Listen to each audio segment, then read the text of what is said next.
안녕하세요. MTN 한결사단의 신은경입니다. 요즘 강남 스타일이 대박인데요. 오늘 우리는 강남 스타일 말고 우리 시장을 프로그램 스타일이라고 해도 과언이 아닐 정도로 오늘 시장 역시도 이 프로그램 매매의 영향을 상당히 많이 받았습니다. 이 스토리텔링 시간에서 보통 종목이나 업종 얘기를 했었는데 오늘은 조금 더 시야를 확대해서 시장 얘기를 해보도록 하겠습니다. 그중에서도 오늘은 수급에 대해서 좀 집중을 해봐야 될 것 같은데 이 프로그램 매매 동향으로 시장의 어느 정도의 방향성을 오늘 찾아보는 시간을 가져봤으면 좋겠습니다.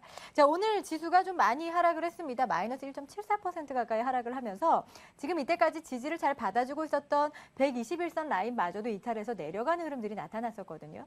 자, 그런데 지금 현재 이때 최근 흐름과 그리고 8월 초의 흐름에서 이 시장의 흐름들을 좀 같이 살펴보도록 할게요.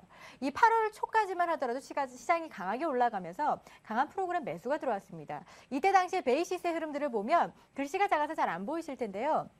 강한 콘텐고 상태였습니다. 자, 그런데 지금 좀 비교를 해보면요. 지금 오늘 백어데이션으로 마감을 하면서 수급 상황이 베이시스가 별로 좋지는 않았습니다. 제가 지금 하는 얘기가 무슨 얘기인지 하나도 모르시겠다라고 하시는 분들 계실 것 같아서 조금 풀어서 말씀을 드릴게요. 선물 시장과 현물 시장이 대체 무슨 관계가 있느냐라는 부분들을 이야기하기 전에 선물 시장에 대한 이해를 먼저 하고 가셔야 될 것 같아요. 자, 선물이라는 건요. 주식을 기초 자산으로 하는 거래입니다. 이 거래 시점에서 예측했었던 미래 가격과 미래에 실제로 만들어지는 가격과의 차이를 현금으로 주고받는 거래예요. 그래도 이해가 안 되신다면 실제 아파트 분양이랑 비교하면 굉장히 쉽게 설명이 될 것 같습니다. 처음에 예를 들어서 2012년에요. 이 아파트 가격이 2억이라고 가정을 해볼게요. 2억짜리 아파트를 우리가 분양을 받았어요. 분양을 받고 중도금을 치르고 마지막에 잔금을 치르는 동안 약 2년의 시간이 걸린다고 가정을 해봤을 때 2년 후에 이 아파트 시세가 오를 수도 있고 떨어질 수도 있겠죠. 만약에 1억 5천으로 떨어졌다고 가정을 한번 해봅시다. 그러면 우리는 2년 이후에 5천만 원 정도 손해를 보게 됩니다. 근데 만약에 그동안에 이 아파트 가격이 3억이 된다면 1억 정도의 수익이 나타나게 되겠죠. 자, 즉, 이 거래 시점에서 예측한 미래의 가격이라는 건 분양 시점에서 예측한 나중의 가격들. 자, 이런 부분들을 좀 같이 봐야 될 것 같습니다. 자, 그거 말고서 우리가 좀 같이 참고를 해봐야 되는 부분 중에 한 가지는 뭐냐면 지금 미래에서 만들어진 이 가격 자체가 우리가 좀 같이 봤을 때 이 분양 가격 자체가 더 올라가고 내려가느냐 그 가격 차이로 만들어지는 게 이 선물 가격이거든요. 자, 여기서 우리가 좀 같이 살펴볼 수 있는 것 중에 한 가지는 뭐냐면 이 최근에 이 선물 시장의 동향들이 이 현물 시장과 비교해 봤을 때 굉장히 현물 시장을 많이 뒤흔들고 있다라는 겁니다. 그 이유 중에 한 가지가 우리나라 같은 경우에는 특히나 원래 메인 시장이 주 시장, 바로 이 현물 시장이에요. 그런데 이 선물 시장이 부수적으로 파생되어 만들어진 시장임에도 불구하고 거래대금이 코스피 시장보다 코스닥 시장 내 거래대금이 훨씬 더 많다라는 거죠. 그러다 보니까 지금 시장 내에 선물 시장이 현물 시장을 뒤흔드는 흐름들까지 나타날 수밖에 없다라는 겁니다. 자, 그렇다면 조금 더 자세하게 말씀을 드릴게요. 이 프로그램 매매라는 건 크게 비차익 거래와 차익 거래로 나뉘게 됩니다. 이 비차익 거래라는 건 쉽게 이야기하면 장바구니 매매라고 보시면 돼요. 이 코스피 200 종목 중에서 15개 이상 종목으로 해서 이 장바구니에 담아놓고 나서 한꺼번에 매수와 매도를 하는 방법입니다. 우리는 보통은 아래쪽에서 사서 위쪽에서 파는 방식으로 차익을 남기게 되는데 이런 경우에는 어떤 종목은 수익이 날 거고 어떤 종목은 수익이 안 날 수도 있어요. 보통 이런 경우에는 우리가 이 환율 차익, 환차익을 노리고 들어가는 경우가 상당히 많다고 보셔야 될 것 같고요. 그리고 그 다음 차익 거래. 차익 거래라는 건 이 선물 가격과 현물 가격의 차이를 이용한 수익 거래라고 보시면 될 것 같습니다.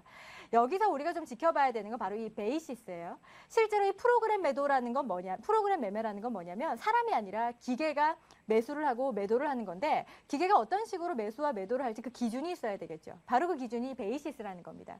실제로 이 베이시스라는 건 선물과 코스피 200과의 가격 차이에 의해서 만들어지는데요. 베이시스 값이 플러스 상태일 때는 우리가 보통 콘텐고, 그리고 베이시스 값이 마이너스일 때는 백어데이션이다라는 이야기를 하거든요. 콘텐고일 때는 프로그램 매수가 들어오고 백어데이션일 때는 프로그램 매도가 나가게 되는 겁니다. 최근에 지금 베이시스의 흐름들을 좀 같이 쭉 살펴보면 계속해서 콘텐고 상태를 유지를 하다가 최근 들어서면서부터 백어데이션으로 전환을 하기 시작했습니다. 오늘 역시도 마찬가지죠.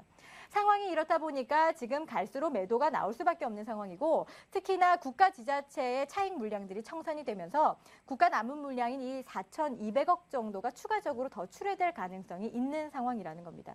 자, 우리 지수의 흐름들을 봤을 때 이때까지 많이 올랐었던 건 외인의 물량이 역대 최고로 많이 들어왔기 때문입니다.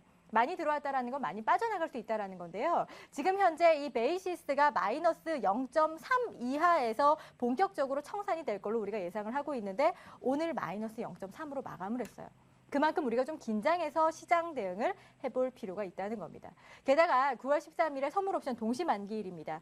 총 외인들의 자금 3조 2천억 원 중에서 4분의 1가량인 이 8천억 원 정도가 출회 가능성이 있다고 보고 있고요. 그 나머지 4분의 3은 롤오버가 될 가능성이 조금 더 있다고 보셔야 될 것 같아요. 자, 강아지 그림입니다. 보통은 아까 제가 말씀드렸던 것처럼 이 현물 시장이 선물을 흔드는 게 맞죠.